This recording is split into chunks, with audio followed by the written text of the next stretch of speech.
First of all, thank you, Sanjay ji. Thank you, Kiran ji, for giving me the opportunity of coming and presenting in this study circle and all the other core group members.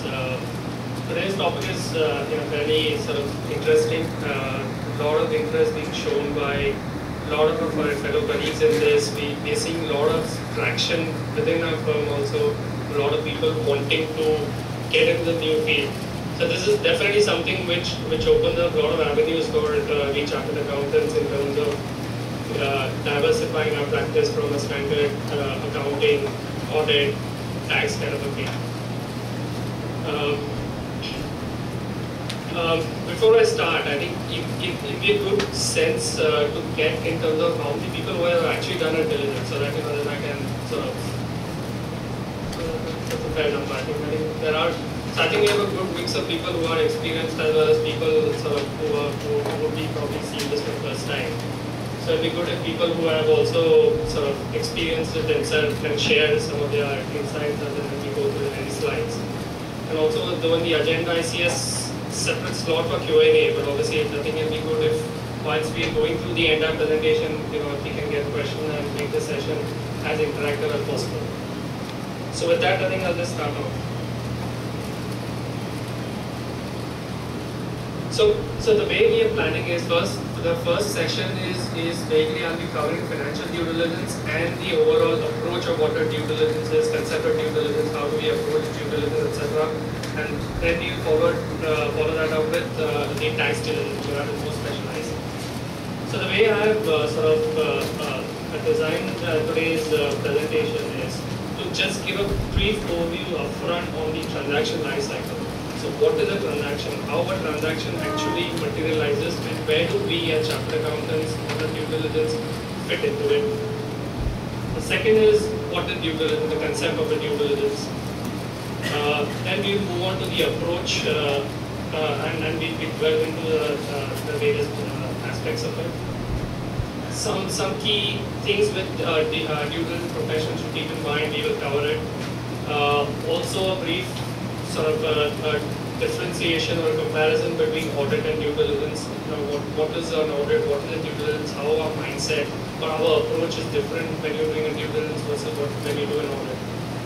And in the end, we will sort of culminate the presentation by speaking about the purchase price determination and the type of due diligence adjustment. At the end of the day, our outcome is a diligence report which brings a lot of insights to our client, as well as at the end of the day, it has to flow into the purchase price adjustment. At the end of the day, the client who is looking at this transaction will want inputs as a diligence advisor in terms of if there are any purchase price adjustments possible within the framework of the transaction.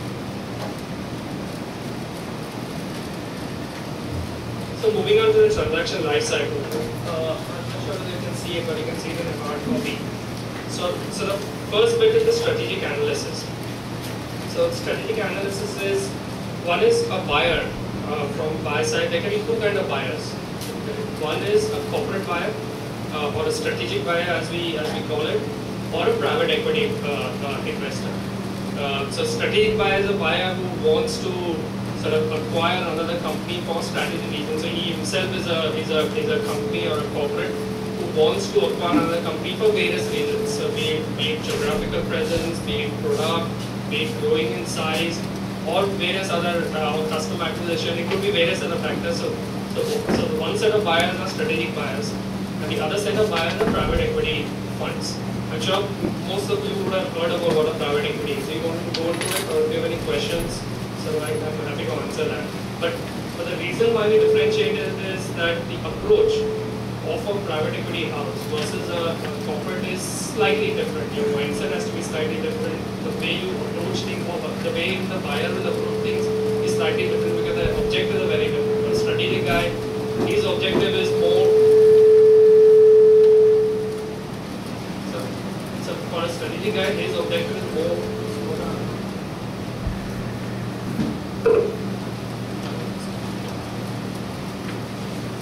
Strategic guy, his objective is more to do with how the synergies will work.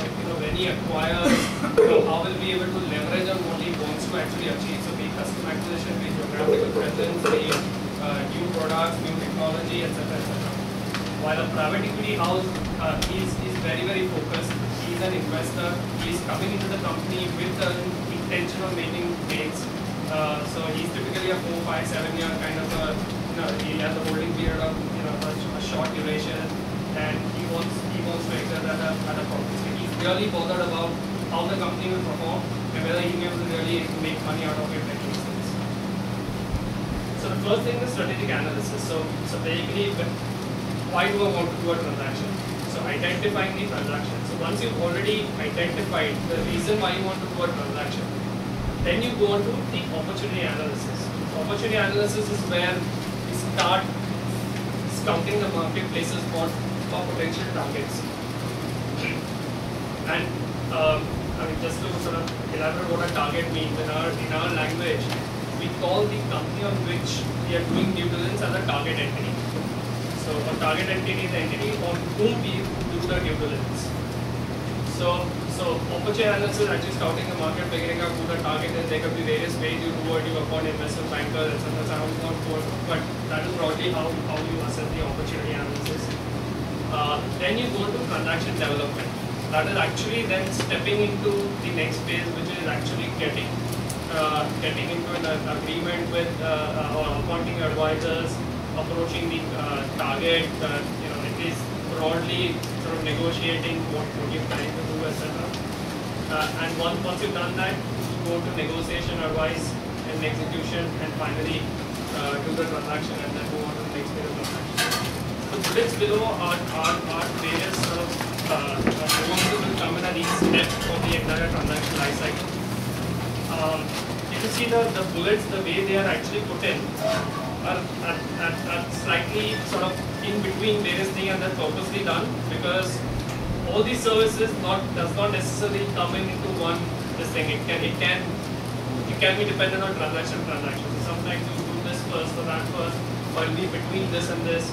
So broadly just going through various bullets. So what a commercial diligence is basically for the buyer, especially a corporate who does not understand the market. So it's a plastic manufacturer getting into, say, another industry, right, which he doesn't understand. So you want to do commercial diligence, which is understanding the potential market, right, for that product. What are the players over there? What kind of growth drivers are there in this market? So just understanding the entire market. Right, that is commercial diligence. So that comes in typically when you're starting to look at opportunity, because you want to understand first whether it makes sense getting into the geography or makes sense getting into this particular industry, etc. So once you're convinced that you want to get into this industry or geography, etc., that is when you get into the deal structuring in terms of how do you want to structure the deal, etc. And that is where guys like Dilesh come in, who give a brief idea in terms of the various modes of structuring, inbound, outbound, Mauritius, through any Indian gold co, etc.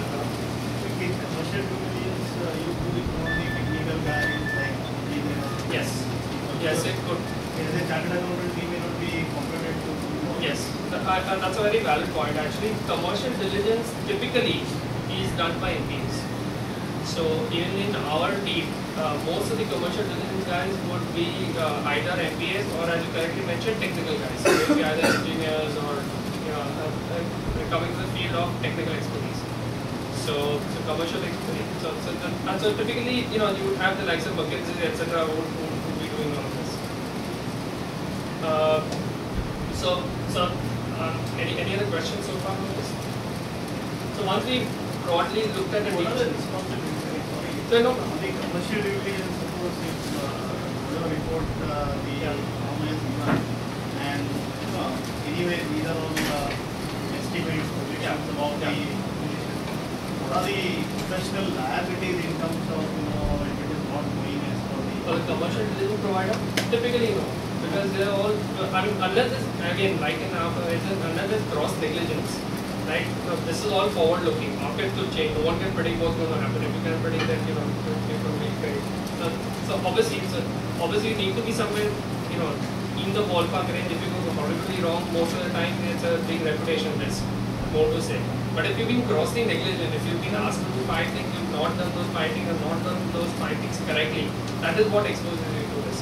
Otherwise, I mean, if things don't work out the way they put in the report, I mean that is not it at the end of the day. So you can't predict how things will happen. Any of the term sheet says something like that. How do we protect that? Do we give any disclaimer? I don't know. So term sheet, are you talking commercial or financial? Commercial. So commercial, generally a chartered account will never do it. But in the report, we'll obviously have things saying that this is based on me talking to 5 people. These are the 5 people who I spoke to.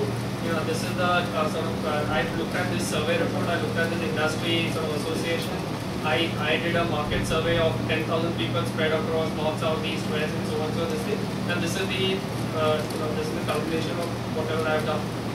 So obviously, if all the 10,000 people are giving me wrong answer, sorry, I can't help.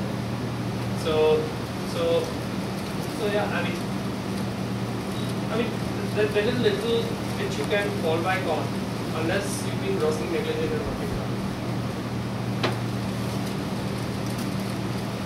So moving on, so the due diligence aspect, which is given in red over there, comes in typically in transaction development and negotiation advice phase. So somewhere in between that. So which is when the buyer has already approached the seller or the vendor, and they are in some level of discussion. So typically, what happens is, again, it's typical. It's not compulsory, but typically you enter into something called a non-binding term sheet. So which is basically a term.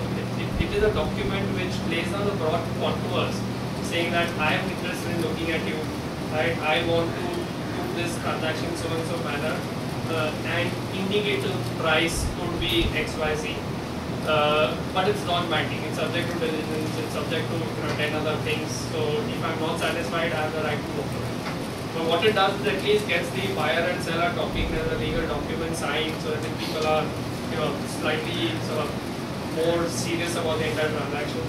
And once the non-binding term sheet is signed, that is typically when we guys as diligence providers come.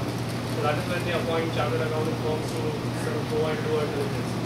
As a due diligence, and it's coming in later also, there are various types of due diligence that you can do.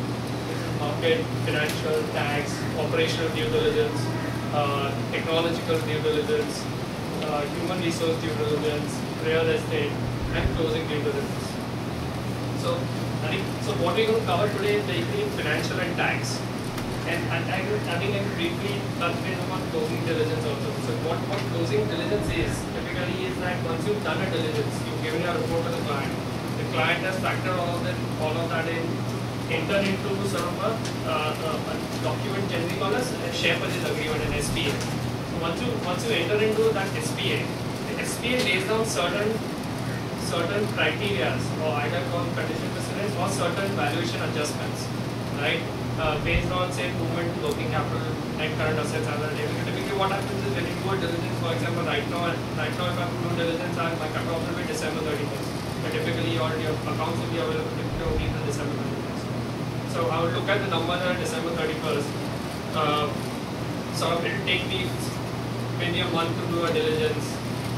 Thereafter, it will take 1 or 2 months for the buyer and seller to sort of negotiate, etc., come to some term, the legal document is signed. So by the time we are sort of at an advanced stage, we are already somewhere in April or May.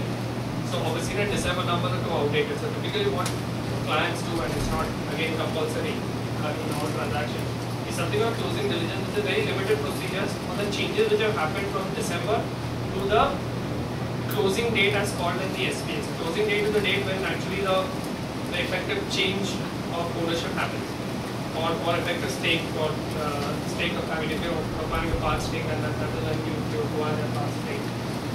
So we go and look at very specific aspects, how the working capital has changed, how the net assets have changed, etc., and then report it. And typically that is what is adjusted in the valuation. So and briefly we touch base on valuation. I'm not a valuation expert, but we speak about how typically a valuation is done and how these factors get sort of accounted in that. And sort of the last phase is basically transaction integration. So transaction integration is once you have say company A is acquired company B, that is obviously there are a lot of other things to be done. right? Which is basically, merging people, merging operations, merging IT systems, various other things. So that's what transaction integration. That's something which could last years, right? So that is transaction, and then you monitoring, portfolio assessment, etc. Typically, in case of private equity firms. So moving on to the next slide, what is due diligence? So it's an analytical examination of commercial enterprise in order to assess investment decisions. And so there are various definitions I've tried giving to sort of try and explain what a diligence is. So the second bullet is, I think, slightly more for understanding what a diligence is. So due diligence is a term used to describe work commissioned by a client involving into agreed aspects of the accounts, and that is important. It's basically agreed aspects of the accounts, organization and activities of an undertaking. It consists primarily of applying analytical procedures to data, information, and explanation provided to us by the management. So there are two things in it. Typically, your diligence procedures are defined. So it's not like an audit where you determine your audit sort of procedures, audit scope, you basically follow gas procedures, etc. In diligence, it's a client who drives the scope, right? So there could be a situation when a client would say, I just want to look at a balance sheet, I don't want to look at a P&L. So then we don't look at a P&L, we just look at a balance sheet. Or I want to look at only 1 year, then we just look at 1 year balance sheet P&L. Some people say 5 years, then we look at 5 years balance sheet P&L. So we have a period of about 3 years. So 2 years and a stub period, so 2 years and 9 months. That's typically what we would look at. And the second bit is primarily applying analytical procedures for data, information, explanation to order of management. Typically, we don't go ahead and challenge the data, challenge the backups like an audit where we ask for vouchers, we try and rely on what the management is saying, but obviously keeping our eyes and ears open. So if we obviously smell something that these things may not be reliable, or whatever he's giving us doesn't stack up somewhere, that is when obviously then you go to your substantive procedures that you normally do not. But typically, your first starting point is that the numbers are correct. Whatever management is giving, whatever management is explaining is correct. That is a fundamental assumption. And obviously, you typically get at least 2 years of audited accounts. Maybe the current year-to-date numbers may be unaudited, but at least you have 2 years audited numbers. So you generally tend to have some sort of reliance on those numbers. So you don't really perform audit procedures all over again. There's a big difference in the numbers. Like sometimes typically numbers in case of startup companies. Yeah. So do you do some base checks, or how do you rely on the unaudited number of that particular? Yeah. So unaudited number, as I said, so I think a lot of it is analytical procedures. You see, how the trends have been. If it's a startup, you may not have previous numbers, so to say. So in that case, or there's a big variation. But startup, you would expect variation. So then what you do is, for example, there's significant amount of revenue was say 10 crores last year and it's 100 crores this year, right? So typically what you would do is you would obviously get all the revenue breakdowns by customer, by geography, which contracts they do revenue and all of that. So that gives you revenue assurance. And then you see whether the money has been collected. So as long as that is there, you don't get into the other aspect like you do it in audit typically. So you gain comfort by analytical procedures. If you don't, or if you suspect that there's things which are not stacking up, that is when you go in and do vouching. Or go to the base level contract, or base level sort of detail. Contract reading obviously we do because on a sample basis that's something obviously it's important to understand how the contract is structured. But typically we would not go ahead and do substantive procedures to the extent that we do in audit. There are some limited substantive procedures that we do. Primary considerations, etc. are important. But we don't go ahead and do substantive procedures as one would do in audit. We just don't really no. Again, there are it's very engagement specific. Like if there are certain transactions, right, where either a client feels that there is say fraud in the company, or there is some problem in the company. Product is good, technology is good, but the reputation of the promoter or the company or whatever is not that great. So then they will ask us specifically to get into these details. So that's very specific to a particular transaction. Normally, if you come to me saying I want to do this transaction, my scope of will not contain that, unless you specifically tell me that you have concern on these aspects, or when I go ahead and do the work, I actually figure out that there's something not sort of stacking up. The due diligence is the way to detect risk and opportunities before the buyer. Obtain information to assist the client in confirming investment thesis and the finance transaction. So that is important. I think the client, when he goes in, has certain sort of idea about what this company is, how the drivers are. They will want us to actually validate whether those sort of theses which he had in mind of revenue growth, of the customer segments, or the customer base, or the kind of products which he has, is actually what he thinks it is. So that is something which is very important for the client. Identify risk. So if there are any significant risks, there could be things like you might be having fantastic revenues, but it's coming from only say 2 customers, right? 90% of your revenues come from 2 customers. So that's a significant risk. It may not be that. I mean, again, it's all industry specific, right? So for example, an auto pump company, typically you will have only 1 customer, right? Because you're always linked to a Maruti or a Hero Honda or something. So in those cases, you can't say it's an issue, big issue, but then obviously you need to see how the contract is, how the there is other procedures that you need to perform, right? But typically you would want to highlight risk, whether there are concentration of revenue, concentration of procurement from one particular party, or significant related party transaction, heavy dependence on the related party, etc. Does the analysis match the story? So obviously, when you went in, there was a story which was there. When you analyze it, whether it was actually true, there could have been significant growth in sales and significant sort of growth in profitability. But then when you actually analyze, you realize that it's actually one product which is just a 2-year contract, which is actually driving everything. It's coming to an end. After next year, again you go back to those sort of base level numbers. So whether the entire story actually fits into what you see.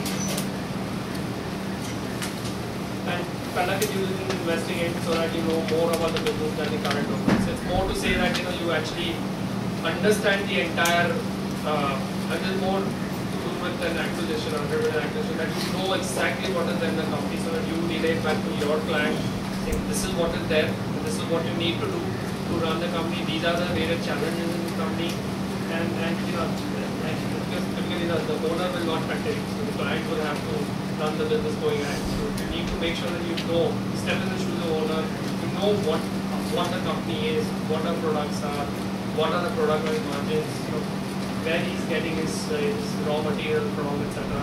So that you relay it back to the client so that you can take more information. What are the various types of diligence which have been covered it broadly earlier? So financial, accounting and tax is what we're going to cover today. Commercial diligence we spoke of, HR, legal, others. I think what I want to spend some time on the slide is discussing what is there in that box over there, which is basically the kind of diligences. One is a buy-side due diligence. Buy-side due diligence is basically a diligence on behalf of a buyer. So when a buyer, when company A wants to acquire company B, that is when company A approaches us to do a diligence on company B, which is a target entity. So that is the buy-side diligence. So you're representing the buyer. Right? The other concept which has really caught on in the last about 3-4 years in India, but which is extremely prevalent in Europe mainly, is called vendor due diligence, and which I think Kevin also sort of briefed upon in the introduction. Basically, vendor due diligence is diligence on behalf of the seller. Right? So the seller actually appoints you to do a diligence on itself, right? And then share the report with the buyers. Any guesses why a seller would want to do that? Compare it with the buyer's valuation. But we will not give a value. So in the diligence, you will not come out with a value of the company. No, actually not value, but that diligence is I believe it's more of a comfort, like you are recruited from doing due diligence and giving the report. The buyer has some ready comfort based on that to begin with the transaction. Yeah. That's one. Recovery of sale price. Recovery of, sorry? Sell price. sorry, so what do you So mean by they are that? agreed to sell the consideration for X amount, whether it will be coming from the buyer at the stipulated time or not. What is the position of buyer? So that is a vendor diligence you not done. When a vendor diligence, typically you at that stage when you start doing a vendor diligence, the seller won't have identified a buyer because you thinking of selling a stake in a company. So you appoint a firm to do vendor diligence and then parallelly sort of find a buyer. Compare it Find with out the your own buyers. weakness where leakage is somewhere to Yes. thereby rectify the thing before going to due diligence by the buyer Yeah, only. I think that's an important thing because I think typically what happens is if when you do a vendor diligence, you typically are aware of what are the issues within my company, right? So that you are better prepared when the buyer comes in. So either you can, if there are significant issues, you might as well fix it and then go to the market rather than go the way it is and sort of deflate your value. So that's an important sort of consideration. Maybe if it sees better prospects, it's better not to sell it. Yeah, but better prospects, I as a diligence provider will not be able to tell it. I mean, he's the promoter or he's in the business, so he knows how his. I will not look at anything futuristic. I will look at his past. Diligence is generally backward looking. I mean, there is some bit of forecast that we do at times, which is typically about a year, max year and a half. But mainly, and I will not be able to tell him more than what he already knows. I mean, he's in the business I am not. I'm a chartered accountant, he's the promoter, he runs the business. So he will definitely know more than what I would know. Cross-verify with the buyer's diligence report. For Cross? example, to verify whether the facts stated in the due diligence report of the buyer is correct or No, not. typically buyer due diligence report will not be shared with the seller till the transaction happens, because then what happens is the diligence report contains a lot of, and we come to that, lot of pricing and negotiation points. So if you give that upfront, when the buyer knows that the seller, or rather seller knows that the buyer will come and negotiate on these points, so he's better prepared to start counter negotiating on that. So typically you would never share the diligence report with the seller, or buy side diligence report with the seller upfront. You can sell it once the transaction is done, saying that ye 4 issues hai which people have identified, please get it rectified, there is weaknesses, this, that or the other. But That is the thing, after getting in the due diligence, what are the weaknesses, what are the negatives, can be rectified and get the good price. yes, that is one. I think, and so that is a key thing. The other key thing is actually yes, sorry. Timing the date of the sale. If there are some leakages or the droppages, at least company would be able to understand how much time the process would require to recover all these droppages, Yeah. and what would be the correct time to come out in the market. right? Absolutely. So that's basically taking from what he said. So that's correct. So actually just knowing what the issues are, so that basically there are no hidden surprises when the buyer does it. And the you already know what timing would also be in his hand thereafter. Once he does the seller's point of view, vendor's point of view, then he will come to know that how much time it will take for him to correct it, and when it will be a proper time to market it. Right.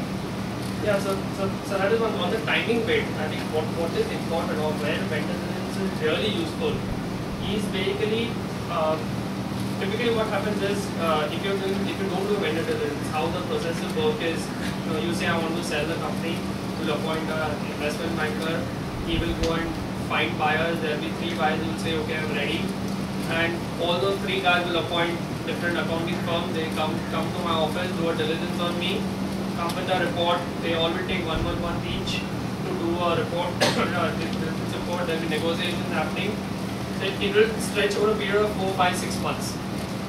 But if you do a vendor diligence, what happens is you think that I want to sell the company, right? So you already made that sort of decision, sell the company or sell a stake, whatever. So you start doing a diligence on yourself. Parallelly, you start talking to investors or to potential acquirers and saying that I want to sell my company. Start the initial negotiation, right? So by the time you would take about a month and a half to come out with a report, you would have already contacted 3, 4, 5 potential bidders, had some level of negotiation with them. So by the time they reach that non-binding term sheet stage which we discussed, you would have your diligence report ready, right? And then what you do with that same report, you share with all 3 guys, right? So what happens is rather than 3 different firms coming in and doing a diligence on me, there's only one report which is shared with everyone, right? So I save a lot of management bandwidth, right? in terms of not having to answer 3 different forms and 3 different bidders. I would rather just answer based on one report, and that too, most of the answering done by us. So when we do a vendor diligence, we actually meet the buyer. Buyer may appoint us a buy-side advisor as well, but it's very limited. So typically, buy-side only diligence you might take a month and a half. In a situation where you have a vendor diligence report, you just take a week or 2 weeks at best to do it. So it cuts down the entire time of closing the transaction, right? And which is very, very beneficial, very, very sort of sort of advantages for the seller, because if you go on for 3, 4, 5 months, you never know who's going to change their mind. You don't know how the market is going to change. You don't know what is going to happen. So here it's a good clean 2-month period when you can actually sort of close a transaction. So that is the biggest advantage of a vendor diligence. The last bit is basically, how typically we would end up doing a diligence. So there's something called a data room. So data room is basically a word used where it could be a conference room, it could be a room in a hotel or wherever, where all the data is kept. So typically, when you go into a diligence, there will be a room wherein there will be box files kept. So you would send an information request list. Based on that, the seller would have prepared the various breakdowns or whatever information you requested and put them in box files in a particular room, and that is the room that we call a data room. So that is the sorry. I was just asking regarding the vendor due diligence. Yeah. You told me that report will be shared with the 3 or 4 whatever buyers are there. So then is there the possibility that the buyer wants the due diligence from their appointed? Yes, it is possible, but typically if the vendor diligence report is one from a reputed firm, is or it appears to be sort of unbiased, appears to have had enough coverage, right, of scope, and as a reader, if I get comfortable that this report has been done, in an appropriate manner and it's not being compromised because they represent the seller, then you may not do. I mean, I've worked on some very, very large transactions. I mean, almost $1 billion transaction where there's been no buy side. Just vendor diligence report, people have relied on it, and that's it. And in Europe, etc., it happens all the time. But and sometimes people do appoint buy-side diligence provider, which typically entails reading the vendor diligence report and coming with an observation and gaps if any. So then you just do that incremental amount of work, right? And that is driven by a lot of things, right? For example, if you're if a PE house typically has in their private placement memorandum or the investment agreement that they have to go buy-side diligence. So by the very nature of that agreement or the clause in that agreement, they have to appoint someone. So, but it might be for a very limited purpose of just reading the report and coming up with a summary of findings based on reading the report. So then the management time gets saved. It's the other service provider who reads my report and comes and asks me questions. I answer. Whatever I can't, I sort of direct it to management, and that's it. So management time gets saved quite a lot in the entire process. Any other questions? The next bit is on so data room is what I explained, and there's another concept of electronic data room which is also again caught on significantly, and especially widely used in cross-border transactions. The electronic data room basically the entire data room I just described, box files with a lot of information, but actually put up on a website. So they actually sort of dedicated service providers who actually give a platform wherein I as a seller will upload all my scanned copies of all my documents, scanned copy or Excel or Word copies, PDF copies of my documents on a website, and the buyer diligence team or the buyer will actually go to that website. Obviously there is security and password and all of that, and go and access the document and do diligence based on that. So what happens is, one is, it's electronic, so it is sort of seamless. So if you're running a global transaction, someone in Spain could be seeing it, someone in Australia could be seeing it, someone from India could be seeing it, someone from China could be seeing it. You don't have to have people all traveling all over the world, sitting in one room and doing it. So this is something which is really caught on in India as well. It saves a lot of time, cost, money.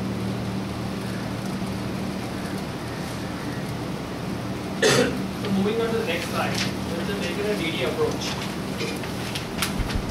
So when you get appointed by the buyer, or when the buyer approaches you, first question that should come to your mind is, why are you doing the transaction? What is your transaction rationale? Do you want to acquire customers? Do you want to grow in size? Do you want to go into a new geography, a new product? If you're a private equity house, are you looking at just the asset base? Are you looking at a new product which they are proposing to launch? And why are you making this investment? Right? So understanding the entire thing is extremely important, because your diligence procedures have to address the buyer's need. Right? At the end of the day, you are doing the diligence on behalf of the investor, and he has certain things in his mind. He's built his sort of business model on certain assumptions.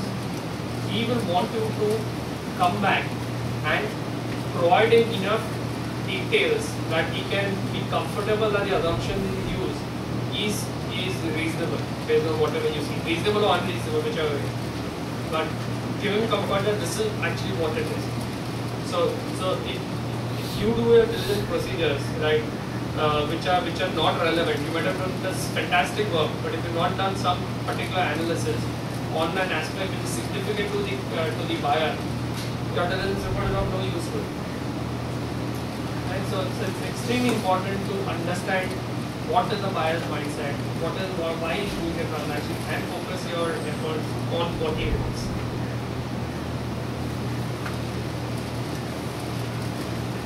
Next slide is on pricing and negotiation. So one is understanding the business, understanding what the buyer's objective is, and then going on to pricing. How has the buyer priced it? How is he valuing this company? Is it an EBITDA multiple? Is it a sales multiple? Is it current year sales multiple? Current year EBITDA multiple? Next year EBITDA multiple? Is it DCF? Is it, how is he valuing this business? Right? And what leverage does he have to negotiate on the price, or negotiate on there's something called representation, warranties, indemnities, right? In the sort of the agreement that you would enter into. So if it's an EBITDA based deal, right? For example, it's a 10 times EBITDA multiple kind of a transaction. So you need to be comfortable that the reported EBITDA that you see in the historical period is a number which is sustainable. Sustainable numbers, sustainable EBITDA is something which we talk about all the time. So what do you mean by sustainable EBITDA is basically reported EBITDA as auditors, and there's certain sort of big one-off numbers, etc. As long as it pertains to current year, etc., we will not challenge it. But as diligence providers, what we need to see is whether this EBITDA continues. There could be a significant revenue coming from, say, sale of a business, or from one particular contract, which significantly increases my EBITDA. But next year that contract will not continue. So you need to actually adjust your EBITDA to show an adjusted or normalized level of EBITDA on which that multiple can be applied. Right? So it's very important to understand. So if it's a revenue multiple, then you need to find out the revenues which are one-off in nature, or which may not continue, or there could be significant decline in a revenue base. There's a product which has got discontinued, a business line which has got discontinued, or there are significant, say, regulatory changes which have come in, which will affect his pricing going ahead. Right? So all these things, then you need to adjust your historical period to show how the future will look at, so that the multiple can be applied on that sustainable level of EBITDA or revenue. We also, and this is the sort of the fifth bullet, or the second last bullet from down, this is a hidden opportunity, hidden value. This is extremely important when it comes to a bidding situation. So when you have a transaction where there are five bidders, right, and they are all bidding for each other, it is extremely valuable that you don't only give bad news to your client saying that this is a problem, this is a data write-off, this. But if you also come up with saying that if this is something which is not being, which will give you a big kicker going ahead, and there will be a huge revenue coming from this contract going ahead. This contract was just got signed 2 months back. You see only 2 months revenue in this year, but going ahead it will be a full year revenue. Hence, you will have a significant upside coming, etc., etc. That will help him price his sort of bid, right, in a slightly more aggressive manner, which will give him the edge over the other bidders. and which he will not mind paying as long as he's going to get value from it. If he's paying a 10 times multiple, then if you tell him that his EBITDA is actually going to be sustainable EBITDA instead of 100 is going to be 110, he's okay as long as that is going to be the case. And he's paying 10 times multiple, he will offer a better value proposition to the seller and have that edge in the entire transaction. So it's not only important to find bad news, but also the sort of the positive side or the kickers that could come in. It will be important to identify that as well. Any questions on that? What a diligent professional should be doing. When you go into a data room, right, first thing that you should be doing is, and I'll just describe you what are typical challenges that I face in most of the diligences. One, when you start off, data will be very sketchy. No one comes and opens their door. One is, we don't have statutory right to inspect the books, right? So we are limited to what the seller is sharing with us. So we will ask for 10 things, he'll obviously share only 6 out of it, because he also doesn't want to open up his entire sort of books to you, to sort of, most situations you will not find that scenario where the buyer is completely willing and gives you all the information up front. Then there will be numerous challenges. There will be data gaps in what is requested and what is given. There could be things, the breakdown by customer is giving it done direct to revenue. There are things where he's given only hard copies to you. He doesn't give soft copies to you. So I think first when you go and you need to plan what information you want. Also, what is important, again coming back to the transaction management, what is important for you? So you don't want to have a standard laundry list given to everyone in all transactions saying that I want all these details. It may not be relevant for a particular transaction, right? So you don't want to burden the seller by giving him an exhaustive list of 500 items, out of which 300 items are completely useless. So you spend endless hours working on that, which is not going to add any value to you or your client. So one is understanding what is relevant and bridging the sort of the information gaps, so seeing what you want versus what is there in the data, and individually following up what is missing. Look beyond the obvious, right? So obviously, so you need to always think, whether these numbers are okay. Is there something amiss? Do I need to go one level below? Is there something? So basically out of the box thinking. There is something which I need to do over and above my normal procedures. Familiarize with people and their operations. I think this is also important. I think you need to get comfortable with the people. A lot of times by talking to people, you find out issues. You by the body language you get to know whether they are actually saying the truth or not. And a lot of times, I think I personally get a lot of comfort or discomfort just talking to the CFO or someone else. Whether this is whether the information he's giving or the explanation he's giving is reliable or not. And also comfortable with operations. Though typically we not expected to do operational diligence, but for the buyer, he doesn't know the company. He's not there on ground day in day out. So it is generally a very valuable input. If you can tell him saying that this operation, based on whatever I've seen, I spent 1 month there, things are not running properly. People are shouting at each other. Things are not. It doesn't seem to be a well-oiled run company. Right? It's just people are not in sync with each other. People are fighting. Things are not in place. When you ask for some data points, it's always it's not available readily. Everything the promoter controls. There is no second line of command. Everything that I ask, the promoter knows. The CFO also doesn't know half of the things. So there's a key man there that something happens to the promoter. Unfortunately, you will have been nothing because no one knows anything other than the promoter. So all these things are the softer aspects of things are very important. Identify risk, obviously. Have good understanding of industry dynamics. So whatever you do has to be with the sort of the broad industry framework of what that target entity works in. Because as I said, so in an automobile manufacturer, typically you will have only one customer, right? That doesn't mean it's an issue, right? In any other industry, it may be a big issue. In this case, this is how the industry works. Typically a Maruti supplier will not allow that supplier to supply to Honda. right? So that is how it is. So you don't go jumping around saying you are 80 supplier, 80 customer, 80 customer. So then I mean, so your procedures have to be very customized or keeping in mind what the industry is. Right? Use historical inputs to provide inputs of financial model.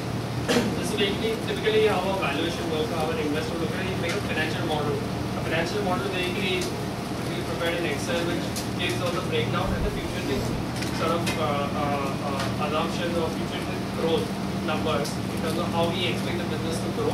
What assumption you use a 10% sale increase, you use a 5% increase in cost, and etc. etc.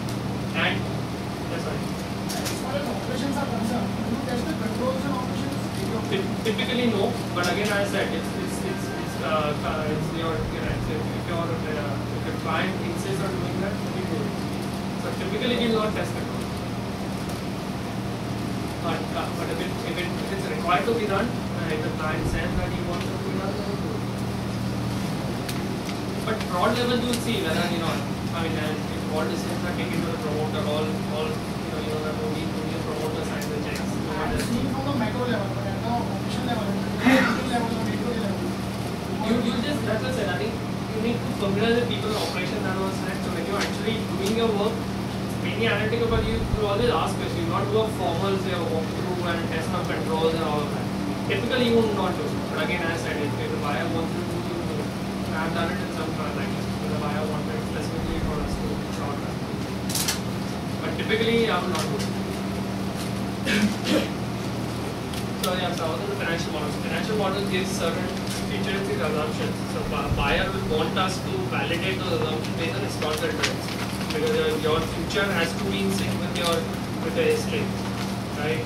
Unless obviously the business model is completely changing. Important aspect of due diligence: focus on the relevant, unusual, unacceptable, unpleasant, and uncertain. As I said, I think in a diligence, key focus: do things which are relevant, which are unusual, out of what you see normally or what you expect normally, a big income or a big expense or something like that which you don't expect in this kind of an industry, or which has come suddenly one year and disappeared in the other years.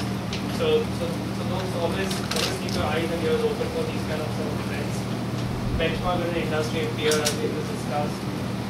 Time is limited. I think this is a key, and this is always a problem in diligence. You don't have time on your side ever. So you always have.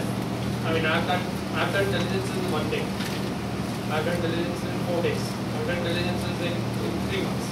So it's completely dependent, and that one 4-day diligence is one of the largest transactions which has happened in the financial services space. So it all depends on how the deal is structured. So you may not have time. So that is when your experience comes in, saying, if I have 4 days, what I need to do in 4 days. I can't do obviously everything that I would normally do in 3 weeks. So what is the relevant thing? What is important for the client? Just spoke to them with 5 things. Get those 5 things out of the way, and that's it. Obviously, you'll have all the disclaimers and reports saying, I've not done this, I've not done that, blah, blah, blah. But at the end of the day, if you cover what the client wanted, and obviously, client will also not expect you to do everything. So time is limited, which is a fact.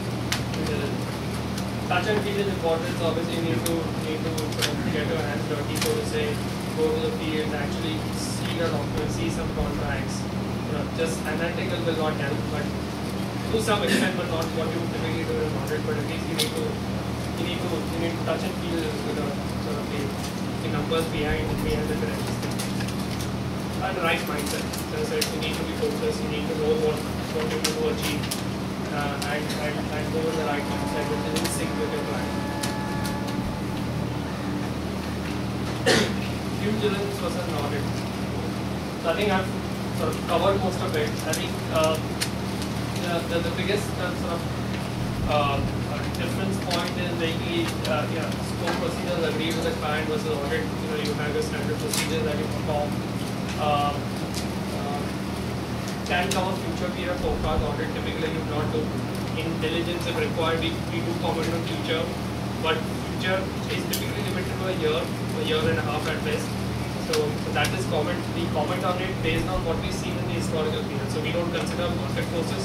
and that is why we limit it to 1.5 years, because beyond that, market forces will come to play.